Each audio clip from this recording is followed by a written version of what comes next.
জামালপুরে মাদক বিরোধী অভিযানের সময় ব্রহ্মপুত্র নদে ঝাঁপ দিয়ে নিখোঁজ হওয়া আল আমিন নামে এক ব্যক্তির মরদেহ উদ্ধার করা হয়েছে।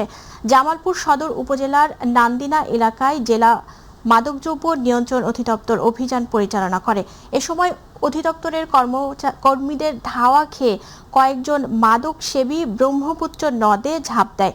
তাদের মধ্যে কয়েকজন সাঁতরে তীরে উঠতে সক্ষম হলেও আল আমিন মাঝ নদীতে ডুবে নিখোঁজ হন।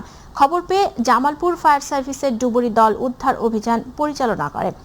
প্রায় 4.5 ঘন্টা পর বিকেলে নদী থেকে তার মরদেহ উদ্ধার করা হয়। পরে পরিবারের সদস্যরা মরদেহ শনাক্ত করেন। কিছু মাদক সেবককারী এরা নদীর সাথে পালানোর চেষ্টা করলে 4 জন উপরে চলে যায়, পার হয়ে একজন মাঝ নদীতে গিয়ে ডুবে যায়। এমতো অবস্থায় সংবাদ দিলে আমরা দ্রুত ঘটনাস্থলে ডুবুরি নিয়ে জামালপুর হতে আসি এবং উদ্ধার কাজ 12টা হতে পরিচালনা করি। উদ্ধার কাজ 4:30 পর্যন্ত চলাকালীন সময়ে ডুবুরি তারা মিয়া ও ওয়াটার রেস্কিউ সোহানের সহযোগিতায় আমরা এক পর্যায়ে উদ্ধার করতে